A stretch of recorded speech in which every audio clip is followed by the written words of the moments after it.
입니다. 거룩하신 하나님께서 우리를 예배자로 불러주셨습니다. 이제 다 함께 자리에서 일어나셔서 사도신경으로 우리의 신앙을 고백하겠습니다. 함께 고백합니다. 전능하사 천지를 만드신 하나님 아버지를 내가 믿사오며 그 외아들 우리 주 예수 그리스도를 믿사오니 이는 성령으로 잉태하사 동정녀 마리아에게 나시고 본디오 빌라도에게 고난을 받으사 십자가에 못 박혀 죽으시고 장사한 지 사흘 만에 죽은 자 가운데서 다시 살아나시며 하늘에 오르사 전능하신 하나님 우편에 앉아 계시다가 저리로서 산자와 죽은 자를 심판하러 오시리라. 성령을 믿사오며 거룩한 공회와 성도가 서로 교통하는 것과 죄를 사하여 주시는 것과 몸이 다시 사는 것과 영원히 사는 것을 믿사옵나이다. 아멘.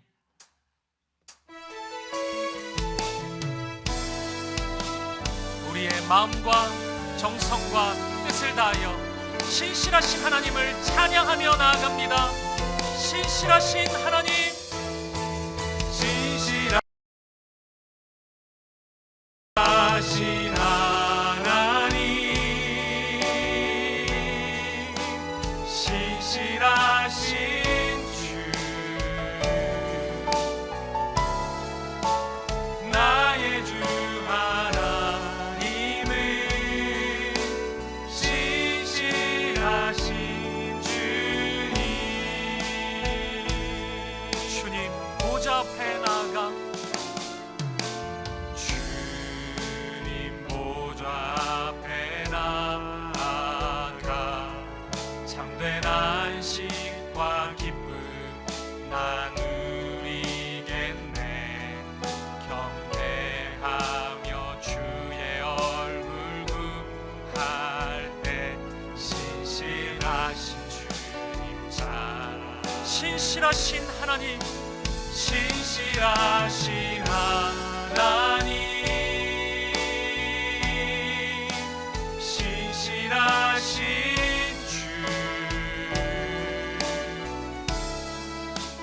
나의 주 하나님은 신실하신 주님. 주 영광 여기 임하사, 주 영광 여기 임하사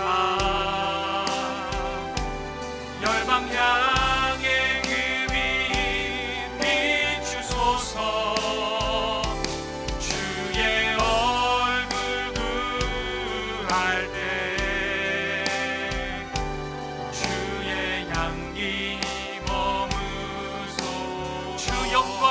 여기 임하사, 주 영광 여기 임하사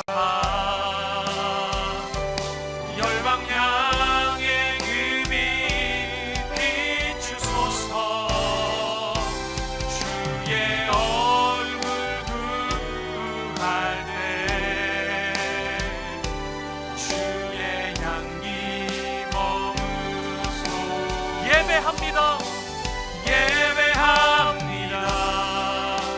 찬양합니다. 주님만 날 다스리소서. 예배합니다. 찬양합니다. 주님 홀로 높임 받으소. 예배합니다. 찬양합니다. 찬양합니다. 주님만 날 다스리소서. 예배합니다. 찬양합니다. 주님 받으소서. 주님 홀로 높임 받으소서. 주님 홀로 높임 받으소서. 주님 홀로 높임 받으소서.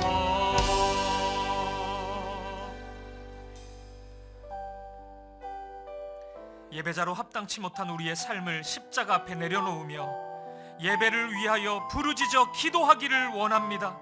주여 은혜를 부어 주옵소서. 다같이 통성으로 기도하시겠습니다. 살아계신 하나님 아버지, 하나님 베풀어 주신 사랑과 은혜에 감사합니다. 지난 한 해 인도하신 하나님의 은혜에 감사합니다. 새해를 시작케 하신 주님 감사합니다. 그 사랑으로 그 은혜로 오늘 우리가 하나님 앞에 나와서 이 새해 첫날 하나님을 예배케 하시니 감사합니다. 주님께서 인도하시는 은혜로 우리가 예배하며 기도하며 나아갈 수 있도록 아버지 우리의 삶을 주님 잡아 주시고 인도하여 주시옵소서. 정말 살아서 역사하시는 아버지 하나님, 아버지 주님의 그 능력을 아버지 하나님의 자녀로서 합당치 못했던 다가오니 해 연약함과 삶 가운데 죄악과 우리가 어둠이 나아가오니 이 시간 우리를 용서하여 주시옵소서. 아버지 우리가 온전히 주를 예배하며 우리의 예배하며 나아가는 말씀하여 자녀를 우리 될 수 있도록 아버지 붙잡아 주시고 능력 더하여 주시옵소서. 아버지 우리가 무엇을 바라야 하는지 걱정과 염려를 바라보지 않고 오직 주님만을 구하며 나아가게 하여 주시옵소서. 아버지 우리 삶을 인도하시고 우리가 걸어가는 하나님의 은혜를 발걸음이 하나님의 말씀을 따라가게 하시고 아버지 우리 주님의 신실한 구하며 나아가기를 소망하오니 하나님의 은혜를 누리고 하나님 내 삶 가운데 일하시고 역사하여 주시옵소서. 온전히 우리 주님만을 모두가 바라봅니다. 되게 하여 주님께서 주시옵소서. 인도하여 주시옵소서. 은혜를 부어 아버지 주시옵소서. 주님께서 함께하여 함께하여 주시옵소서. 주시고 주님 우리와 함께하여 주시옵소서. 주님의 그 크신 은혜를 우리가 구하며 나아가오니 끝까지 우리와 함께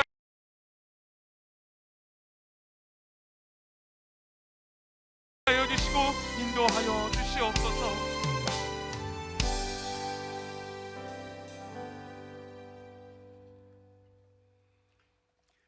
감사로 제사를 드리는 자가 나를 영화롭게 하나니 그의 행위를 옳게 하는 자에게 내가 하나님의 구원을 보이리라. 아멘.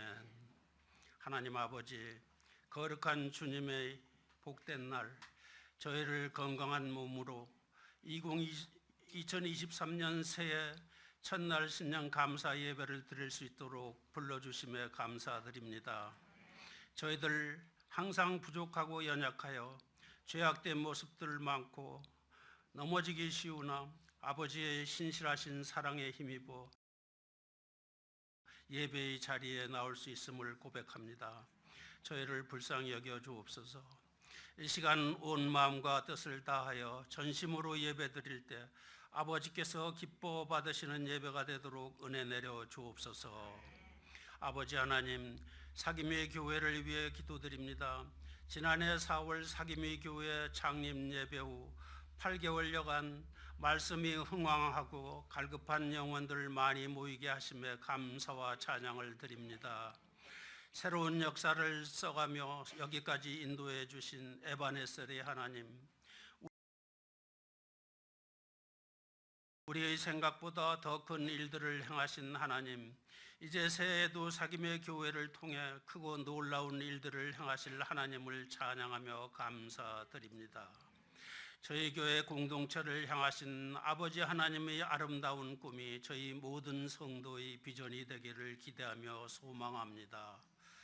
1월 4일부터 3주간 이 마음을 품으라 라는 제목으로 신년 무릎수요 기도회를 계획하고 있습니다. 이번 기도회를 통하여 저희들 기도의 문이 열려서 기도를 항상 힘쓰고 기도에 감사함으로 깨어있기를 기원합니다. 긴 겨울방학 동안에 아버지께서 저희 성도님들과 늘 함께 하셔서 성도들 모두 새 힘을 얻고 능히 이겨내는 삶을 살게 하옵소서. 아버지 하나님, 유병희 담임 목사님을 위해 기도합니다. 항상 하나님 아버지의 뜻 가운데 초심을 잃지 않고 강건하게 사역하실 수 있도록 성령의 기름 부어 주옵소서. 이 시간 단위에서 말씀 선포하실 때 저희들 마음판에 잘 새겨서 실천하는 믿음 되도록 은혜 내려 주옵소서. 담임 목사님 가정과 모든 교육자들 가정들 눈동자처럼 지켜주시고 축복하여 주옵소서. 아버지 하나님, 이 나라의 민족을 불쌍히 여겨 주옵소서.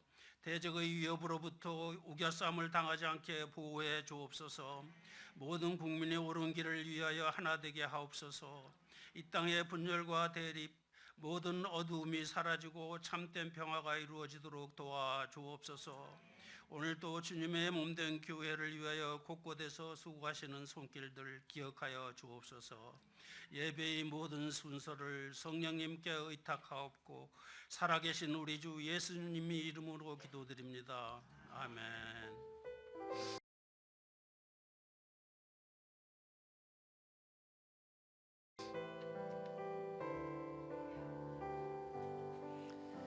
자리에 앉으시겠습니다. 찬송가 310장 1절 4절 찬양하시면서 봉헌하시겠습니다.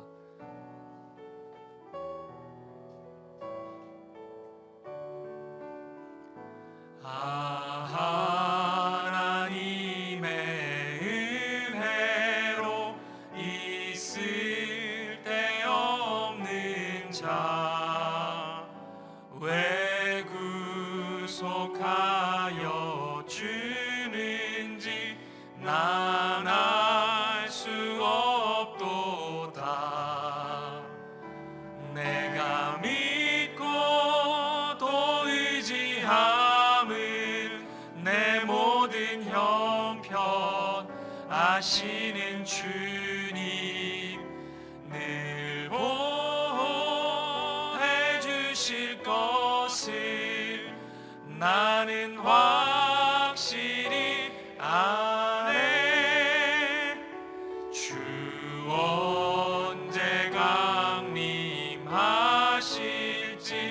혹 밤에 혹 낮에 또 주님 만날 그곳도 난 알 수 없도다. 내가 믿고 또 의지함은 내 모든 형편 아시는 주님 늘 보호해 주실 것을 나는 확실히 아네.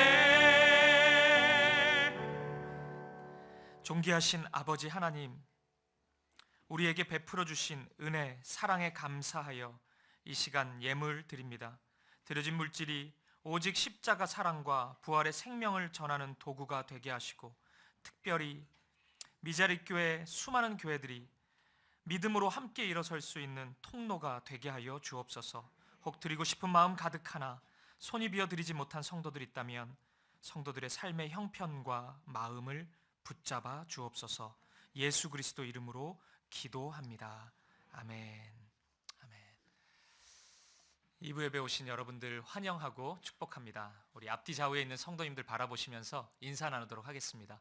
새해 복 많이 받으십시오. 이렇게 인사하겠습니다.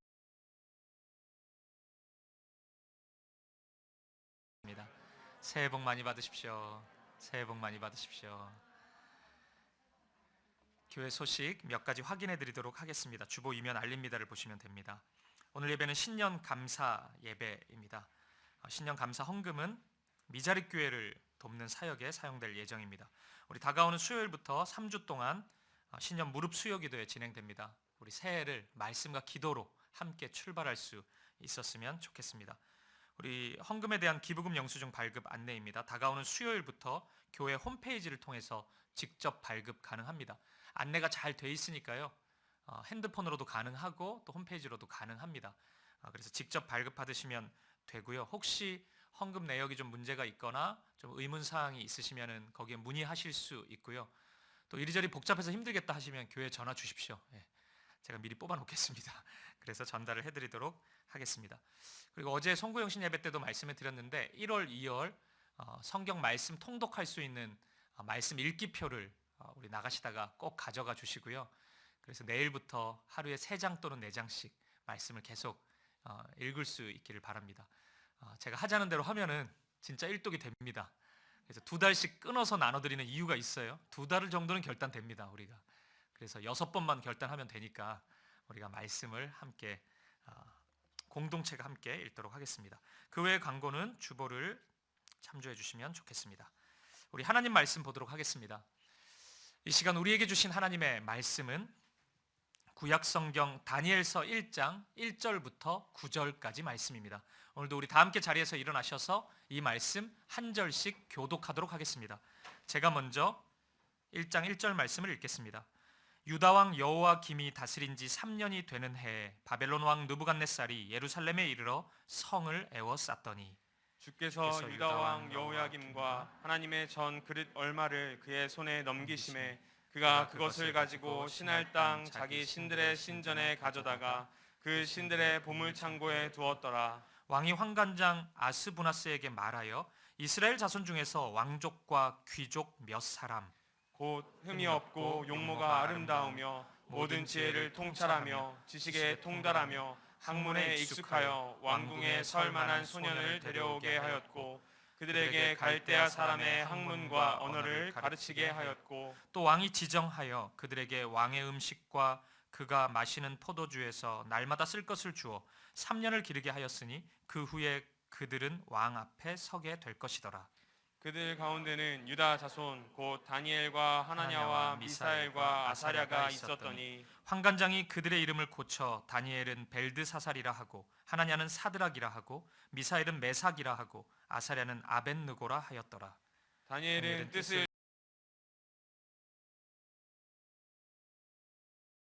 정하여 왕의 음식과 그가 마시는 포도주로 자기를 더럽히지 아니하리라 하고 자기를 더럽히지 아니하도록 환관장에게 구하니 함께 읽습니다. 하나님이 다니엘로 하여금 환관장에게 은혜와 긍휼을 얻게 하신지라. 아멘. 자리에 앉으시겠습니다. 오늘부터 저는 약 3달 동안 여러분과 함께 다니엘서를 살펴보려고 합니다. 다니엘서는 바벨론에 의해서 나라를 잃고 포로 생활을 하고 있던 주전 6세기경의 이스라엘의 이야기라고 할 수 있습니다.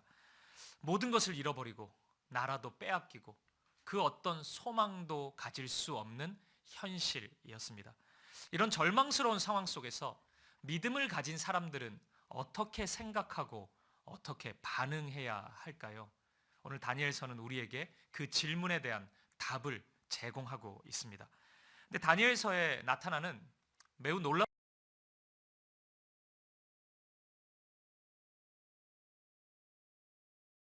특징 하나가 있습니다. 그것은 이 말씀을 읽을 때 이 말씀이 주전 6세기의 이야기가 아니라 오늘 우리의 이야기, 나의 이야기로 읽힌다는 점입니다. 대부분의 학자들이 다니엘서의 기록과 관련해서 3가지 사실에 동의합니다. 첫 번째는 이 다니엘서가 구약 성경 중에 가장 늦게 기록된 성경이다. 이 사실에 동의합니다. 그리고 두 번째는 이 다니엘서가 헬라 시대의 배경 속에서 기록된 성경이다. 이 사실 동의해요. 그리고 마지막으로는 이게 가장 중요한데 이 다니엘서를 처음 읽는 독자들, 이스라엘 백성들이 이 다니엘서의 배경이 되는 그러니까 바벨론의 포로에 있었던 그 시대의 이스라엘 백성들이 아니라 주전 2세기경 그러니까 시리아의 식민 통치를 받고 있던 이스라엘 백성들이었다. 그래서 주전 2세기경에 오늘 이 모습으로 이 다니엘서의 모습으로 완성되었다. 이렇게 이해하고 있습니다. 이렇게 본다면 오늘 다니엘서를 처음 읽는 성도들은 이스라엘 백성들은 본인의 시대가 아닌 옛날의 이야기를 읽는 겁니다. 그런데 조금 놀라운 일들이 일어나요. 그 이야기가 나의 이야기로 들리기 시작한 겁니다. 시리아의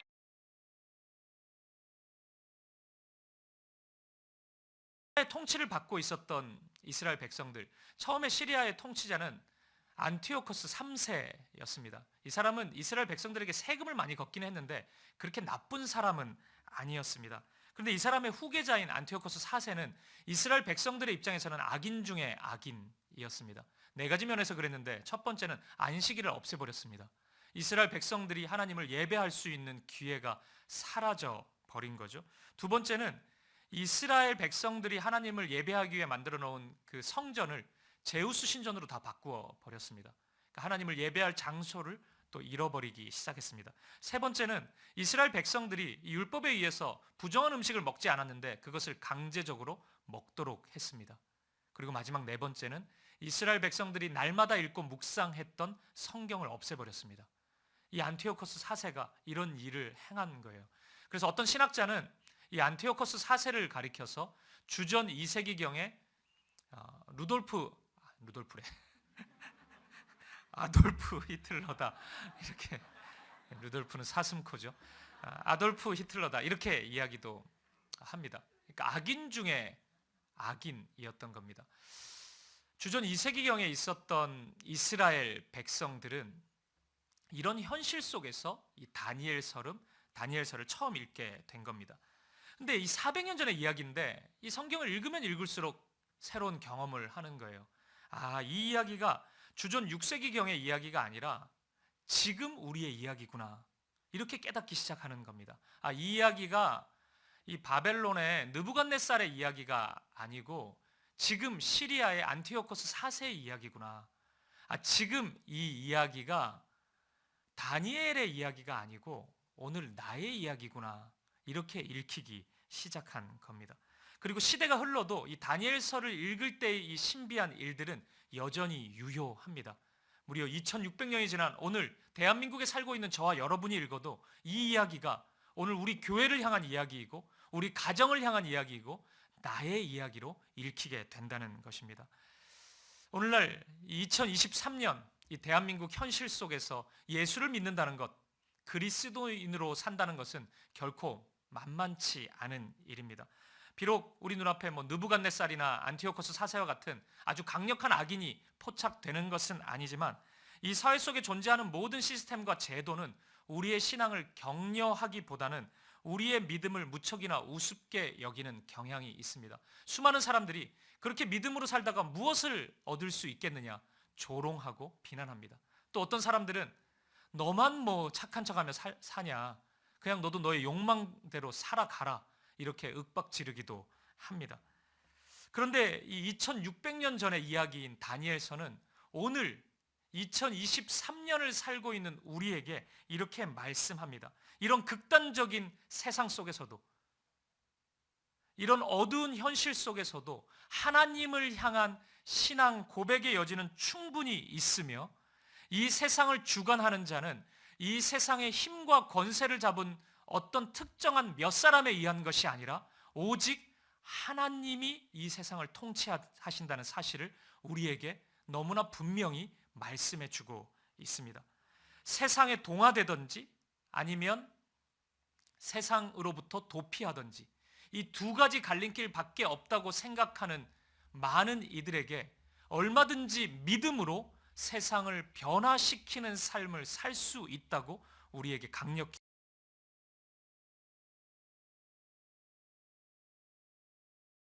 도전하고 있는 것입니다. 이런 차원에서 본다면 오늘 이 말씀은 대한민국에서 신앙생활을 하고 있는 저와 여러분을 향한 하나님의 말씀입니다. 이 말씀을 통해 우리 모두가 믿음의 용기를 회복하고 하나님이 이루어 가시는 하나님 나라를 아름답게 꿈꿀 수 있기를 간절히 소망합니다. 이제 본문의 말씀으로 들어가 보겠습니다. 다니엘서는 낯선 땅에 떨어진 믿음의 청년들을 소개하는 것으로 시작합니다. 이들이 경험하는 낯설은 어떤 장소의 이동, 그 물리적인 환경의 낯선만이 아니라 신앙적인 공격으로 강력하게 다가오고 있었습니다. 본문 2절 말씀을 보면 이스라엘의 성전 안에 있었던 중요한 것들이 모두 신할 땅에 있는 이방 신전으로 다 옮겨졌다고 그렇게 말씀하고 있습니다. 우리가 다 알고 있는 것처럼 이 신할 땅은 바벨론 땅입니다. 근데 좀 이상하죠? 그럼 바벨론이라고 하면 될 텐데, 다 바벨론 포로로 잡혀간 거 다 알고 있는데 왜 신할 땅이라고 표현할까요? 성경이 우리에게 신할에서 있었던 한 가지 사건을 떠오르게 하기 위한 목적입니다. 그 사건은 창세기 11장에 나오는 사건입니다.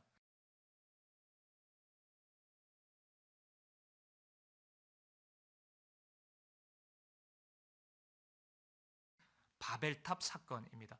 창세기 11장 2절을 보면 바벨탑을 사람들이 쌓기 시작하는데 그 장소가 신할 평지였다고 말씀하고 있습니다. 따라서 성경이 신할이라는 지명을 이야기할 때는 두 가지 의미를 담고 있습니다. 첫 번째는 하나님께 반역한 장소입니다. 하나님의 말씀을 어긴 장소입니다. 그리고 두 번째는 하나님으로부터 독립을 선언하는, 내가 하나님과 관계없이 살겠다고 선언하는 그런 장소라고 할 수 있습니다. 그렇다면 오늘 바벨론을 이야기하는데 신할이라는 단어를 사용하는 이유가 무엇이겠습니까? 지금 이스라엘 백성들이 살고 있는 땅, 여기는 예루살렘이 아니라는 것입니다. 바벨론이에요. 그 바벨론은 어떤 곳입니까? 사람들이 하나님께 반역하고 대드는 일이 무척이나 자연스러운 세상이라는 겁니다. 사람들이 마치 하나님이 된 것처럼 오만을 떨고 있는 그런 세상이라는 겁니다. 이스라엘 백성들,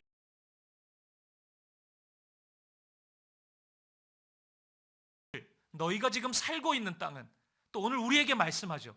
지금 너희가 살고 있는 이 대한민국은 바로 그런 곳이다. 신할 땅과 같은 곳이다. 바로 그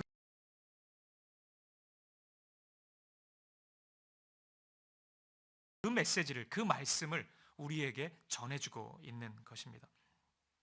이곳은 말씀이나 예배나 기도나 성령 충만이나 우리가 교회 안에서 흔히 이야기하는 이런 아름다운 단어들이나 가치들이 전혀 통용되지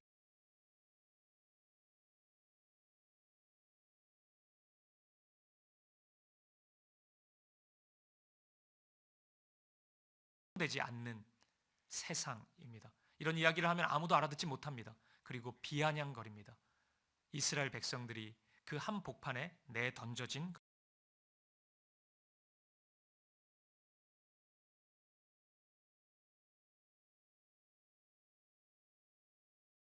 것입니다. 그런데 바로 그 순간 바벨론의 왕 느부갓네살로부터 하나의 명령이 떨어집니다. 오늘 본문 3절 4절 말씀입니다. 이 말씀 같이 한번 읽어보도록 하겠습니다. 시작.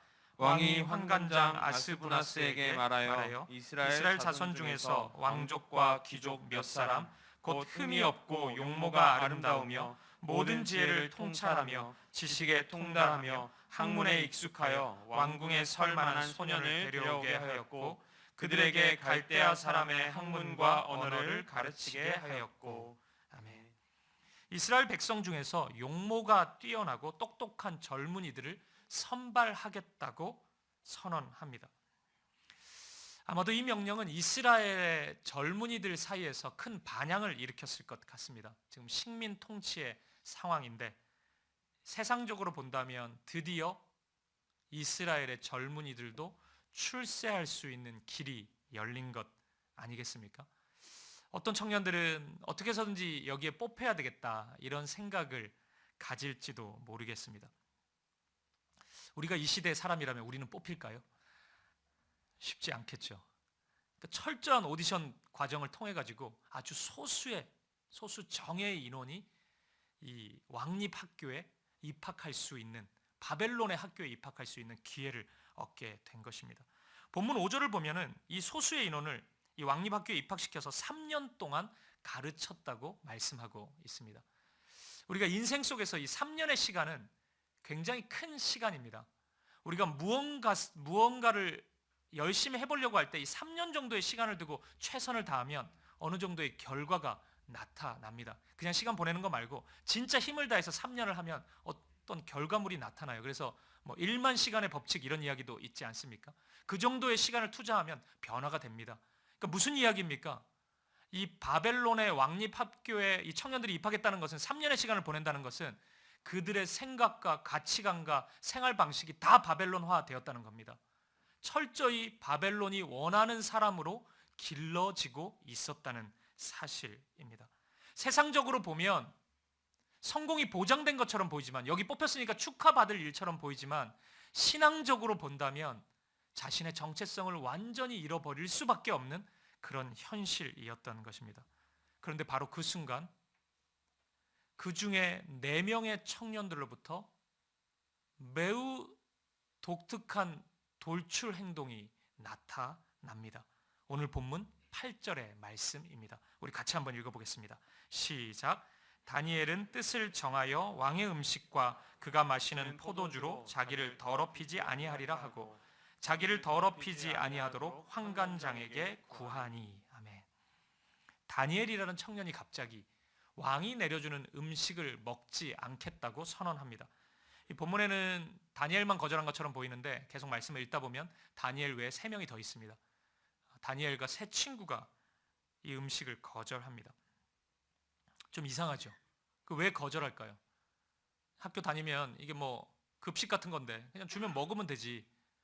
그리고 맛있는 음식이었을 텐데 왕이 주는 거니까 이것을 왜 거절했을까요? 그리고 이 말씀 자세히 보면 이런 표현을 한단 말이에요. 왕이 준 음식과 포도주로 나를 더럽히지 않겠다고 이야기를 한단 말이에요. 무슨 음식이길래 자신을 더럽힌다는 고백을 하고 있습니까?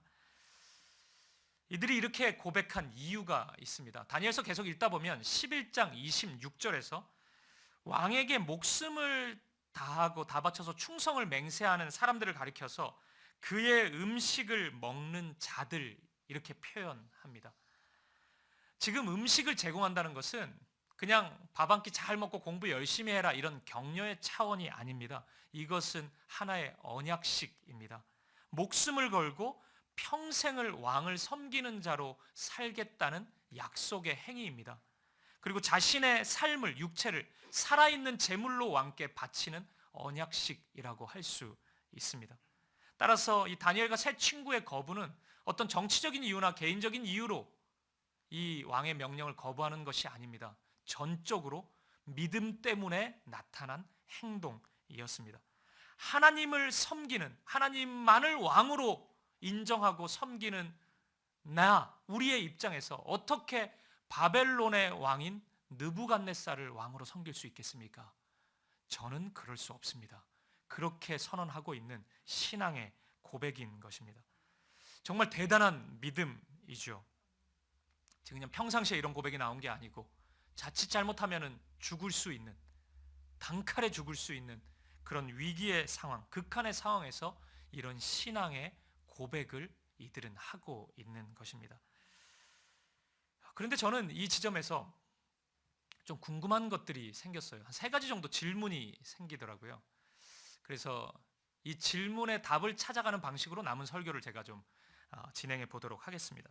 첫 번째 질문은 이거예요. 왜 이 시점에서 바벨론의 명령을 거절했는가입니다.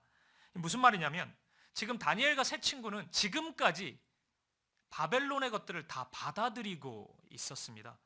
비록 선발된 것이긴 했지만 왕립학교에 입학해서 바벨론의 학문을 공부하고 있었습니다. 그 거절하지 않았어요. 공부했습니다.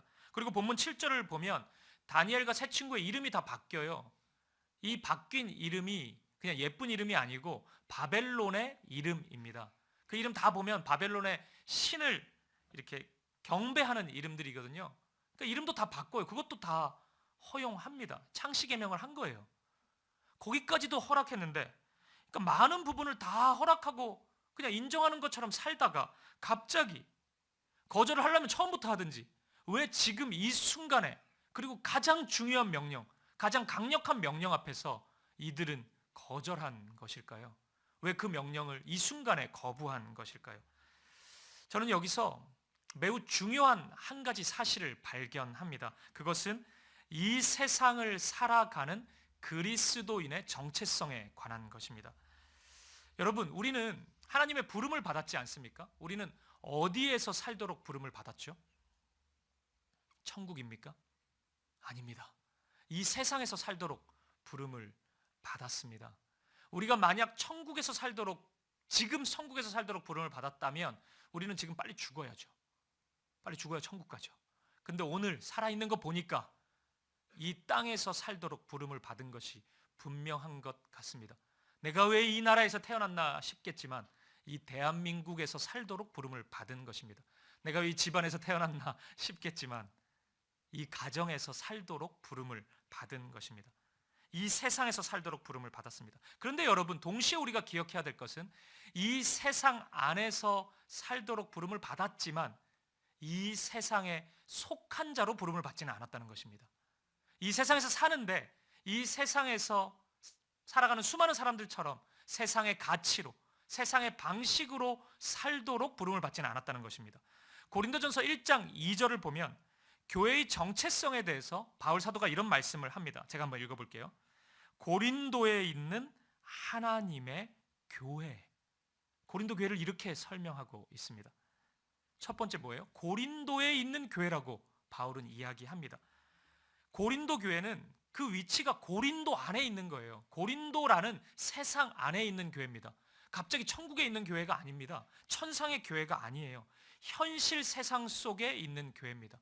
세상의 법을 따라야 되고 세상 사람들이 지켜야 되는 것들을 하나하나 지켜가면서 신앙생활을 해야 되는 이들입니다. 그런데 고린도 교회라고만 부르지 않아요.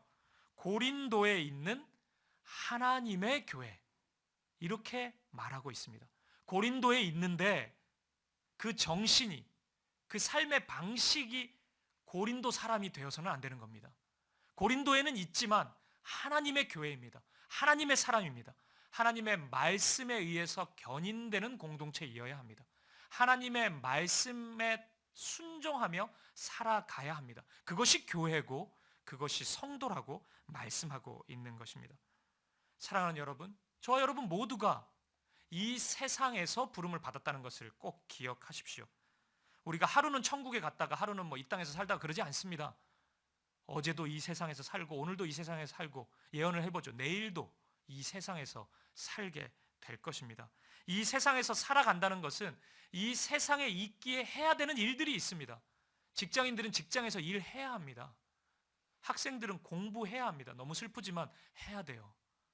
그리고 가정을 지켜야 되는 것도 있고, 또 음식도 먹어야 되고 잠도 자야 되고 돈도 벌어야 합니다. 우리가 예수 믿는다 그래서 갑자기 하늘에서 돈이 떨어지고 잠 안 자는데도 좋은 컨디션이 유지되고 그렇지 않습니다. 이 세상에 있기 때문에 한계가 있습니다. 이 세상에서 살아가야 합니다. 하지만 여러분, 그것이 우리의 전부가 아니라는 거예요. 이 세상이 전부가 아니라는 거예요. 우리의 정신이, 우리의 생각이, 우리의 마음이 세상에 몽땅 빼앗겨서는 안 된다는 것이 성경이 우리를 향한 정체성에 대한 가르침인 것입니다. 가끔 은혜 받고 나서 이 세상의 것을 아무것도 안 하려고 하는 분들이 있습니다. 학생은 공부도 안 하려고 해요. 은혜 받고 나서 나 은혜 받았어요. 엄마 이제 공부 안 할래요. 성경만 읽을래요. 이런 친구들이 있습니다. 직장인인데 은혜 받아서 열심히 하지 않습니다. 내가 이 일 하는 게 무슨 소용이 있나, 이 세속적인 거 이거. 그래서 대충 건성건성합니다. 대충 해놓고 시간 나는 대로 회사에서도 성경만 봅니다. 필사만 합니다. 여러분, 이런 모습이 성경이 제시하고 있는 올바른 마음 자세와 태도가 아니라는 것을 우리는 기억해야 합니다. 제가 청년 사역할 때 이 다니엘서 1장에 나타나고 있는 이런 정체성에 대한 이야기를 밥상과 책상으로 자주 설명했습니다. 잘 보세요. 다니엘에게 제공한 느부갓네살의 이 음식, 산의 진미 음식, 이 밥상이잖아요. 한 상 가득 차려가지고 주는 거잖아요. 그리고 다니엘이 입학한 이 왕립 학교, 여기서 공부하고 있잖아요. 그 책상이라고 할 수 있겠죠. 그러니까 밥상과 책상이 있습니다. 다니엘은 이 밥상과 책상 어떻게 합니까? 책상, 밥상 어떻게 해요? 밥상이 왔어요. 어떻게 해요? 다니엘은 밥상 없습니다. 밥상은 없고 책상은 받습니다. 세속적인 학문이었어요. 바벨론의 학문을 가르쳤다고 그러거든요. 근데 그 책상은 받아요. 여러분, 그 이유가 무엇인지 아십니까? 그래야 세상을 변화시킬 수 있기 때문입니다. 밥상은 없고 책상은 받아야 하는 것입니다. 그런데 그 모습이, 책상은 받았지만 다니엘서를 계속 읽어보면은 그 책상에 다니엘의 모든 것이 담겨 있지는 않아요. 자신의 꿈과 소망이 바벨론의 책상에 있지는 않습니다. 하나님의 말씀에 있다는 것이 다니엘을 통해서 계속 드러나요. 그런데 여러분, 많은 사람들이 이 반대로 하는 경우가 있습니다. 밥상을 받아요. 좋다고 계속 받아요, 밥상은. 그리고 책상은 없습니다. 이게 얼마나 이상한 모습인지 아시겠습니까? 근데 너무 자주 일어나요. 책상은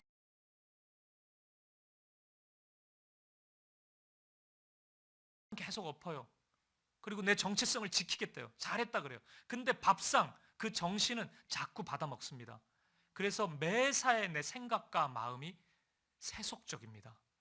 은근히 대박을 노리고 노력하지 않아도 좋은 결과가 있었으면 이런 식으로 생각하고, 이거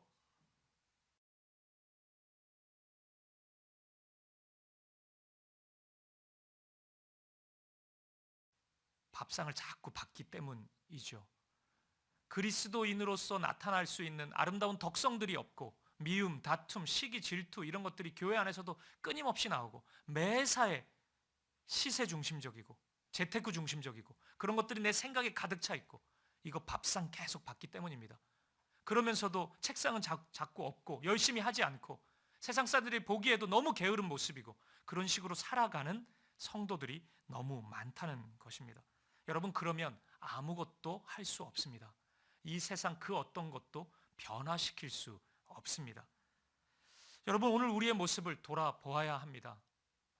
다니엘처럼 밥상 없고 책상 받고 있는지 아니면 그 반대인지 돌아볼 수 있기를 바랍니다. 저는 오늘 우리에게 그런 지혜가 있기를 바랍니다. 오늘 우리의 청년들에게 그런 지혜가 있기를 바라고 오늘 우리의 다음 세대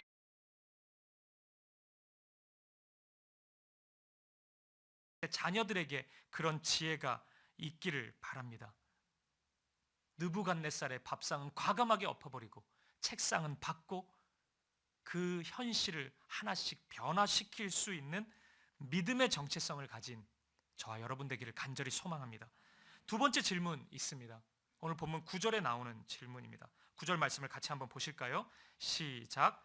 하나님이 다니엘로 하여금 환관장에게 은혜와 긍휼을 얻게 하신지라. 아멘. 왕의 음식을 거절하는 다니엘 그리고 이 세 친구의 고백을 여러분, 이 세상 사람 중에 누가 이해할 수 있겠습니까? 더군다나 왕의 명령을 받들고 있는 환관장이 이 다니엘을 이해할 수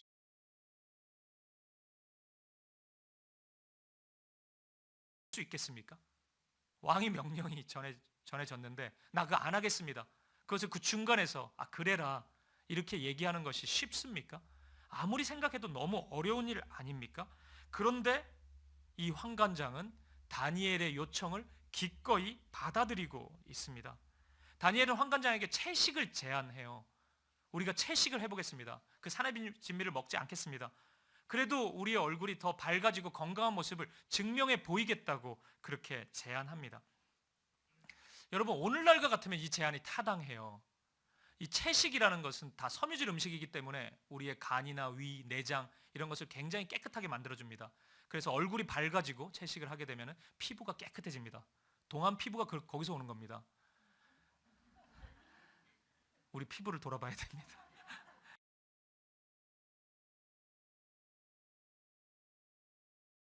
채식을 하면 그런 일이 일어나요. 그런데 다니엘이 알았습니까? 아니면 환관장이 그걸 어떻게 압니까? 2600년 전인데 환관장의 전공이 뭐 식품 영양학과입니까? 그거 모릅니다. 그런데 왜 이 요청에 응답을 해줘요? 오늘날과 같으면 우리가 해줄 수 있는데 채식 좋다 그거 채식하면 좋은 거야. 근데 어떻게 알았냐? 이렇게 할 수 있을 텐데 이때 어떻게 알았냐고요? 뭘 본 겁니까? 다니엘의 믿음을 보았다고요? 그렇지 않습니다. 이 환관장은 믿음이 없는 사람이에요. 다니엘의 믿음을 어떻게 봅니까? 답이 어디 있을까요? 저는 신뢰에 있다고 생각합니다. 환관장은 다니엘을 신뢰하고 있었던 것입니다. 다니엘의 매 순간 삶의 태도를 주목하고 있었을 겁니다. 다니엘이 어떻게 살았는지. 여러분, 이 말씀 안에 이 행간 속에서 다니엘의 매일매일의 삶이 드러나고 있습니다. 얼마나 성실하게 살았는지, 얼마나 정직하게 살았는지 환관장의 마음을 얻었을 것입니다.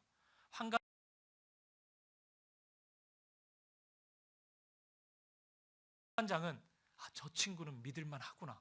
그것을 확인하고 또 확인했을 것입니다.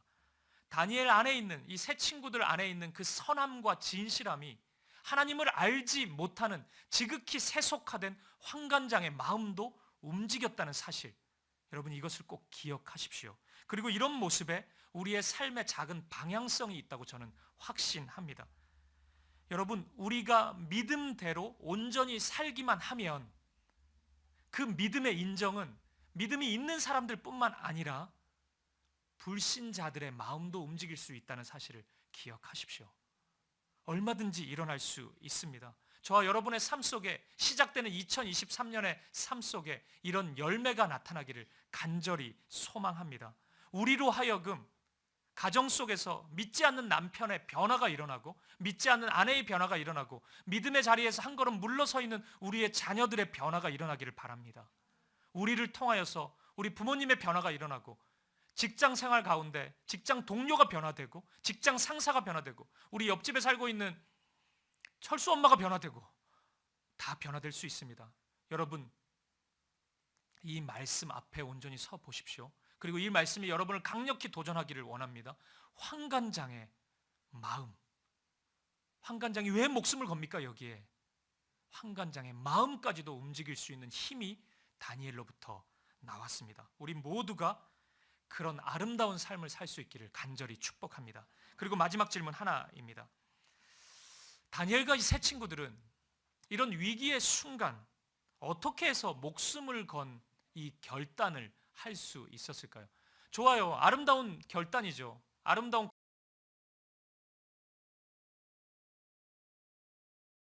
고백이죠. 근데 아무리 생각해도 타이밍이 너무 좋지 않잖아요. 죽을 수 있는 거예요. 왕의 가장 강력한 명령의 순간에 이 결단을 하고 있거든요. 지금 눈앞에 있는 바벨론의 느부갓네살은 세상 중심, 이 세상의 가장 강력한 포식자입니다. 그 사람의 말을 어떻게 거절할 수 있단 말입니까? 그렇게 할 수 있는 이유가 있었습니다. 그것은 다니엘과 세 친구들은 바로 지금 이 순간이 자신이 누구인지를 드러내는 최종 마지막 분기점임을 알고 있었기 때문입니다. 우리가 인생을 살다 보면 다 허락하고 물러나도 결코 물러서지 않아야 하는 한 순간이 찾아오기 마련입니다. 거기서 물러서면 더 이상 하나님을 향한 믿음의 고백을 할 수 있는 순간은 없습니다. 거기서 밀려나면 하나님 앞에서의 나의 믿음을 입증할 시간은 없는 겁니다. 그런 순간이 우리 인생의 마디마디마다 한 번씩 찾아와요. 이 다니엘과 세 친구들은 바로 지금이 그 순간이구나. 내가 여기서 물러나면 이전까지 물러섰던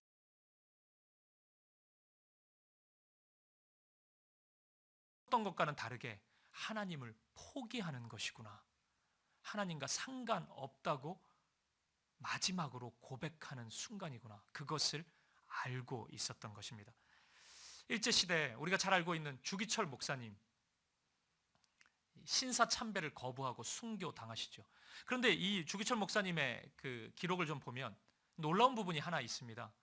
주기철 목사님이 창씨 개명을 해요. 그러니까 이름을 일본식으로 바꿔버린다고요. 저는 그것까지도 거절한 줄 알았거든요. 그런데 일본 이름이 있으셨더라고요. 그러니까 일본의 영향력 아래에서 어느 정도는 물러나요. 그런데 신사참배 그 순간 물러서지 않습니다. 이 신사참배라는 것이 맨날 거기 가서 우리가 예배하듯이 뭐 예배하는 게 아닙니다.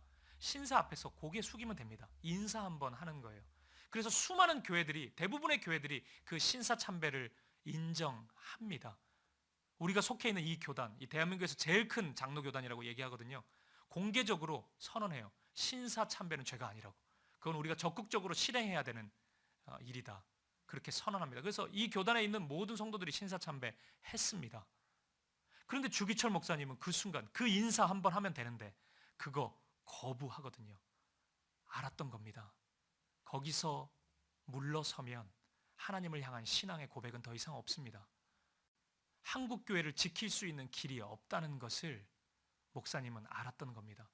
목사님이 3번 또는 4번 정도 감옥에 갇혔던 것 같아요.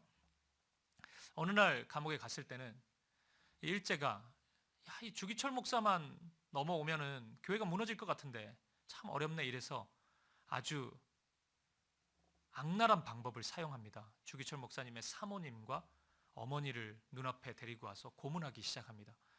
기록에 의하면 주기철 목사님이 흔들렸대요. 그리고 무언가 얘기를 하려고 했다고 합니다. 추측에는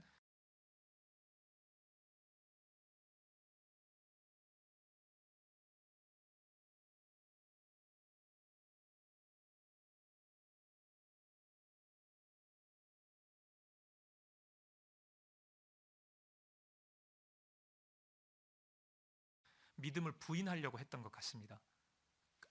가족들이 고문당하고 죽음 앞에 서게 되니까 누가 흔들리지 않을 수 있겠습니까? 그때 이 주기철 목사님 사모님이 소리쳤대요. 여보, 안 돼요. 지금 물러서면 우리에게 믿음의 고백의 순간은 없습니다. 이런 고백을 했다는 거예요. 그리고 참았다고 합니다. 여러분, 이 사모님과 이 목사님은 아셨던 거예요. 여기서 물러서면 이 기회는 없구나. 하나님을 향한 사랑의 고백을 단 한 번 해야 된다면 바로 지금이구나, 이것을 아셨던 겁니다. 그리고 목사님은 순교의 자리로 나아갈 수 있었던 겁니다. 다니엘은 알았던 거예요.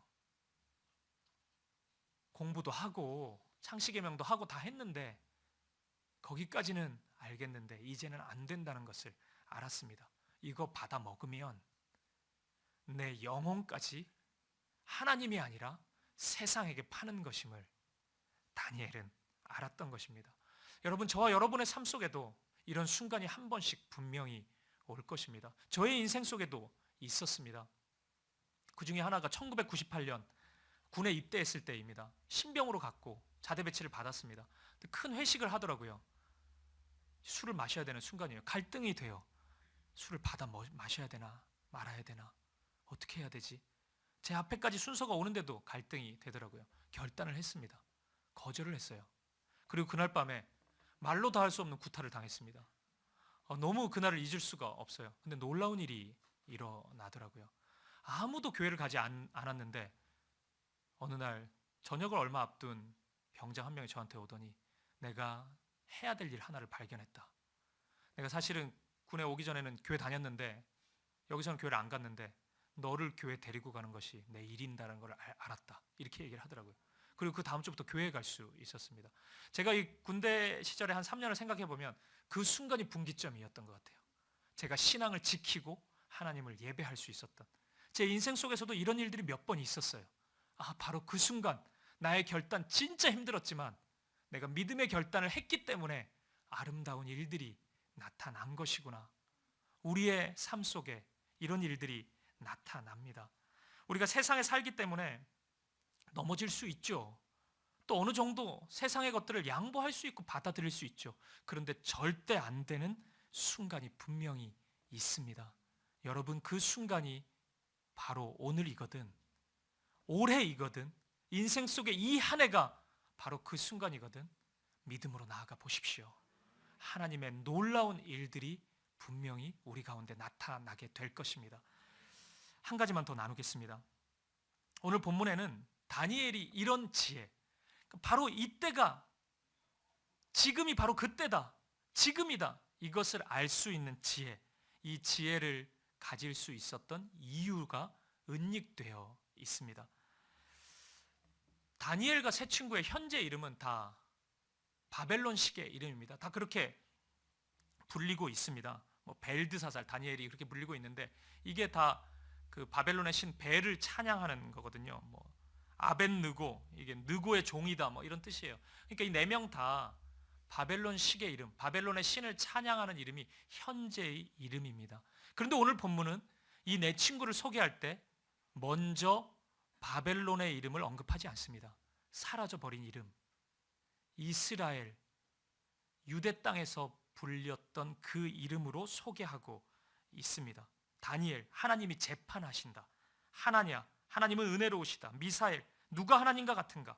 아사랴, 하나님이 우리를 도우셨다.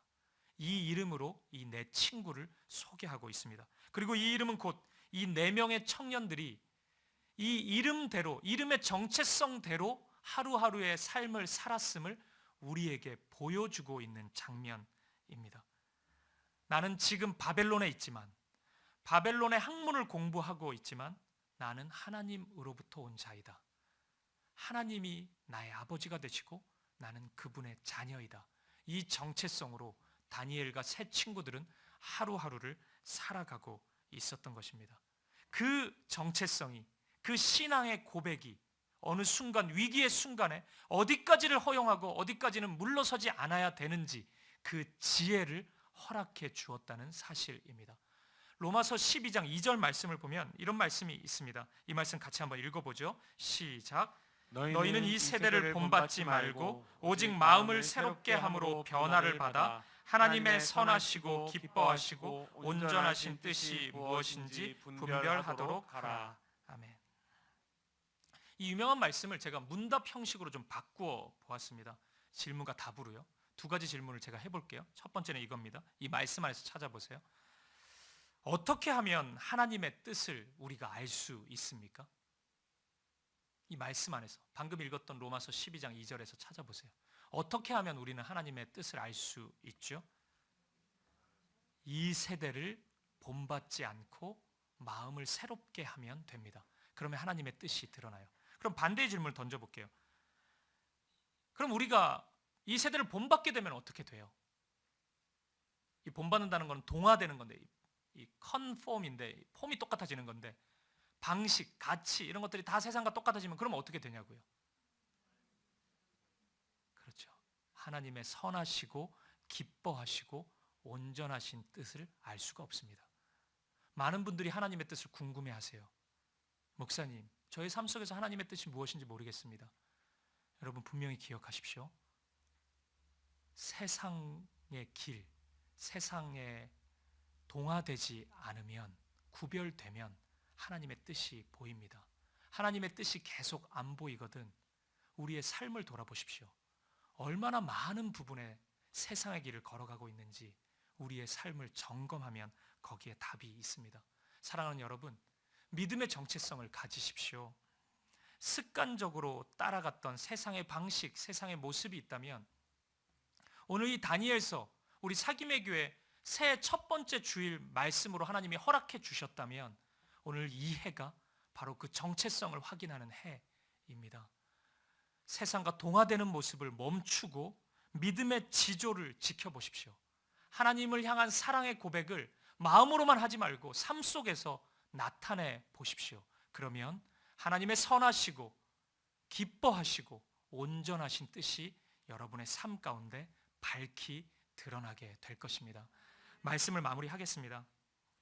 오늘 다니엘서는 이 세상의 악함을 핑계대면서 믿음을 더럽히고 우리 안에 있는 선한 양심을 더럽히는 일을 너무나 쉽게 하고 있는 우리들, 그리고 때때로는 그런 일들을 너무 적극적으로 저지르고 있는 우리들을 강력하게 도전하고 있습니다. 하나님을 향한 믿음을 회복하라고, 그 믿음의 야성을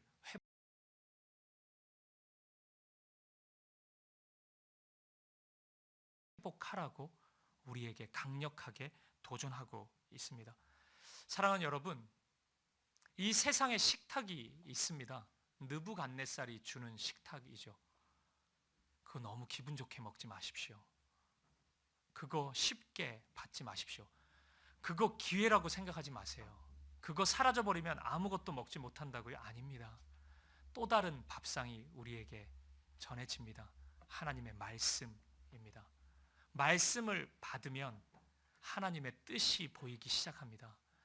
말씀에 순종하면 나의 열심의 결과가 아니라 하나님의 일하심이 우리의 삶 가운데 나타납니다. 오늘 본문 8절을 보면 다니엘이 뜻을 정하여 이렇게 표현하고 있습니다. 뜻을 정할 시점입니다.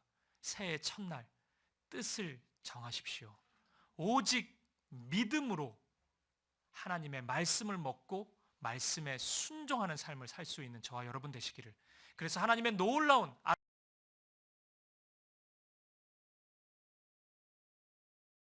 아름다운 뜻이 삶 가운데 밝히 펼쳐지는 은혜를 누리는 저와 여러분 되시기를, 이 한 해 2023년 되시기를 주님의 이름으로 간절히 축복드립니다. 우리 함께 찬양 드리시겠습니다. 우리 말씀을 생각하면서 오직 믿음으로 이 찬양을 드리고 싶습니다. 참 쉽지 않은 삶 현실이죠. 이 세상은 결코 우리의 믿음을 격려하는 세상이 아니기 때문에 매 순간이 고비고 어렵습니다.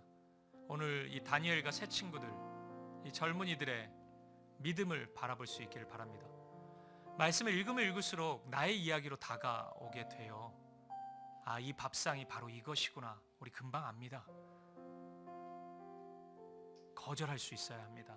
그리고 믿음으로 나아갈 수 있어야 합니다. 뜻을 정해 보십시오. 오늘 첫날 그 뜻을 정하는 마음으로 우리가 하나님 앞에 나아가 보십시다. 환관장의 변화를 볼 수 있습니다. 놀라운 일들, 우리가 설계한 길이 아니라 하나님이 이루어 가시는 길들이 열릴 것입니다. 우리가 이 찬양으로 함께 우리의 믿음을 고백하고 하나님의 은혜를 구할 수 있기를 바랍니다. 함께 고백하겠습니다. 세상 흔들리고 사람들은 변하여도, 세상 흔들리고 사람들은 변하여도 나는 주를 섬기리. 주님의 사랑은 영원히 변하지 않습니다. 영원히 변하지 않네. 나는 주를 신뢰해. 다시 한번 고백하실까요? 세상 흔들리고, 세상 흔들리고 사람들은 변하여도 나는 주를 섬기리. 주님의 사랑은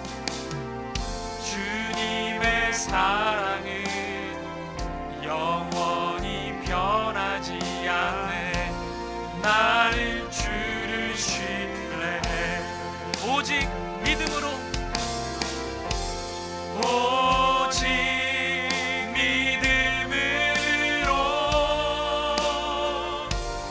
믿음으로 내가 살리라.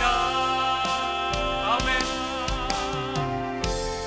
오직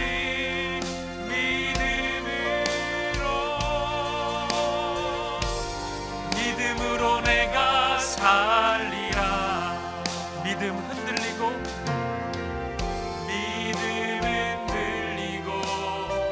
사람들 주를 떠나도 나는 주를 섬기리. 우리가 그렇게 할 수 있는 이유가 있습니다. 주님의 나라는 영원히 쇠하지 않네. 영원히 쇠하지 않네. 나는 주를 신뢰해. 아멘. 오직 믿음으로, 오직 믿음으로 내가 살리라. 오직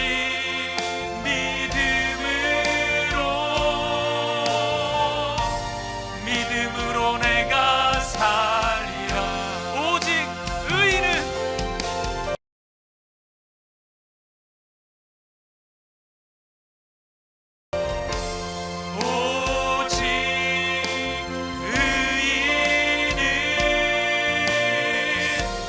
믿음으로 말미암아 살리라.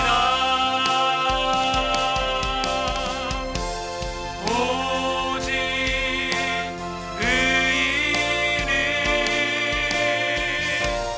믿음으로 말미암아 살리라. 우리 다시 한번 고백합시다. 오직 믿음으로, 오직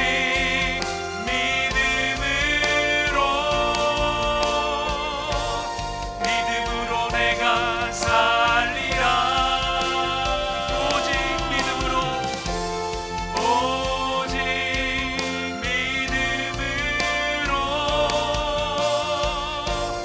믿음으로 내가 살리라. 우리 시간 같이 한번 기도하며 나아갈 때, 사랑하는 여러분,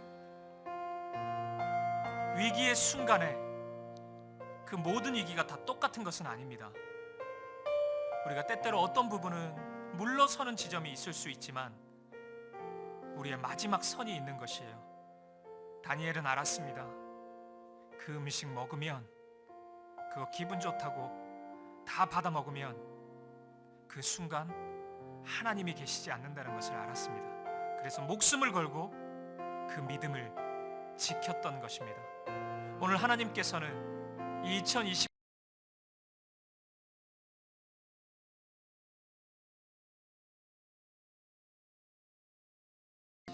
이 한 해를 우리가 믿음으로 살아가기를 원하십니다. 우리가 함께 간구할 때, 아버지 하나님, 저에게 이 믿음 주시옵소서. 이 정체성 가지게 하여 주시옵소서. 이 세대를 본받지 않게 하시고, 그래서 하나님의 뜻을 온전히 알아가는 우리가 되게 하여 주시옵소서. 세상의 밥상 기꺼이 거부하고 하나님의 밥상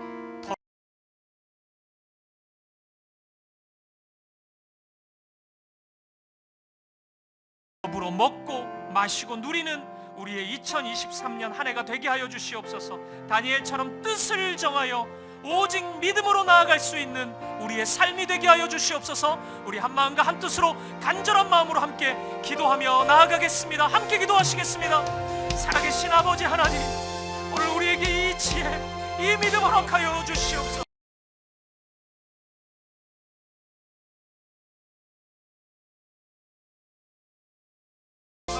물러서지 않아야 하는 그 자리에서 아버지 하나님, 세상의 밥상, 느부갓네살의 밥상 독죽 받아먹지 않게 하시고 우리가 그 자리에 서서 하나님의 말씀 받을 수 있도록 인도하여 주시옵소서. 단호히 거절할 수 있는 믿음을 주시옵소서.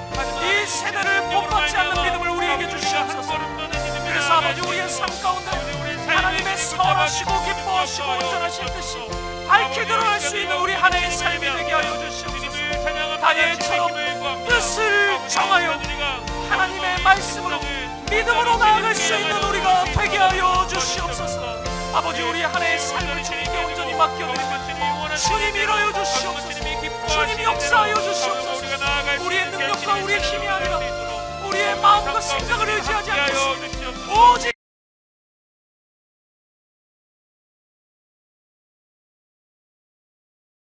하나님만을 신뢰합니다. 의지합니다. 하나님 일하여 주시옵소서. 아버지 하나님 역사하여 주시옵소서. 함께하여 주시옵소서. 우리 다 함께 자리에서 일어나셔서 믿음으로 고백합시다. 오직 믿음으로, 오직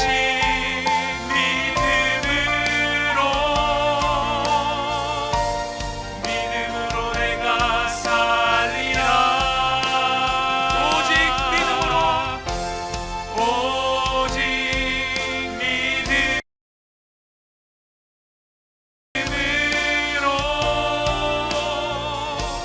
믿음으로 내가 살리라. 오직 의인은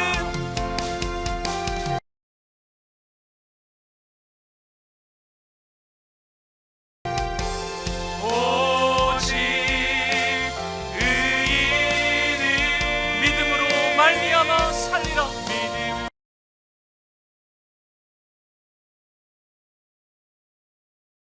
믿음으로 말미암아 살리라. 오직 의인은, 오직 의인은 믿음으로 말미암아 살리라. 살아계신 하나님, 오늘 다니엘이 멈추어 섰던 그 자리, 그 지점, 바로 그 순간이 오늘 나에게, 우리에게 찾아왔다면 아버지 하나님, 믿음을 주시옵소서. 두려워하지 않게 하시고 느부갓네살이 베풀어주는 그 산의 진미에 현혹되지 않게 하시고 단호히 거부하고 하나님이 허락해 주시는 새로운 길을 걸어갈 수 있는 우리가 되게 하여 주시옵소서. 너무도 쉽게 밥상을 받고 책상을 엎어버리는 모습이 우리 가운데 있었는데 아버지 하나님, 책상을 받고 밥상을 엎을 수 있는 믿음의 용기를 주시옵소서. 이 세대를 본받지 않게 하시고 우리의 마음을 새롭게 하여 주시고, 그래서 우리 한 해의 삶 가운데 하나님의 선하시고 기뻐하시고 온전하신 뜻이 밝히 드러나게 하여 주시옵소서. 오늘 다니엘처럼 뜻을 정하여 오직 믿음으로 걸어가는 우리 한 해의 삶이 되게 하여 주시옵소서. 그렇게 함께 하실 주님, 그렇게 인도하실 주님을 찬양합니다. 감사와 찬양을 드리며 살아계신 예수 그리스도의 이름으로 기도합니다. 아멘. 이제는 주 예수 그리스도의 은혜와 하나님 아버지의 사랑과 성령의 아름다운 사귐이 단호히 느부갓네살의 밥상을 거부하고 하나님의 밥상, 말씀으로 믿음으로 나아가기로 결단하는, 뜻을 정하여 오직 믿음으로 살아가기로 이 한 해의 삶을 그렇게 하나님 앞에 서기로 결단하는 사랑하는 사김의 교회 성도님들 머리머리 위에 이들의 가정과 자녀들과 한 주간의 삶 넘어서 한 해의 걸음걸음마다 이제로부터 영원까지 함께 있을지어다. 아멘. 아멘. 아멘.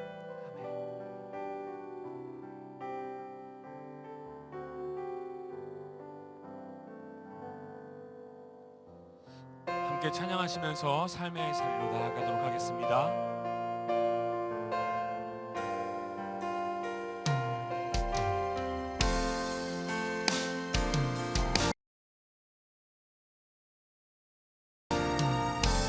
오직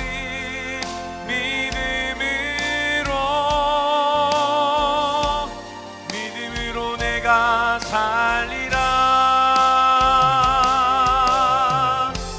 오직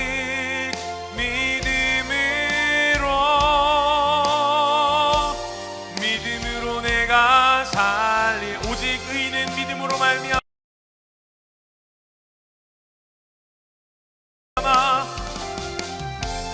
오직 의인은 믿음으로 말미암아 살리라. 오직 의인은 믿음으로 말미암아 살리라.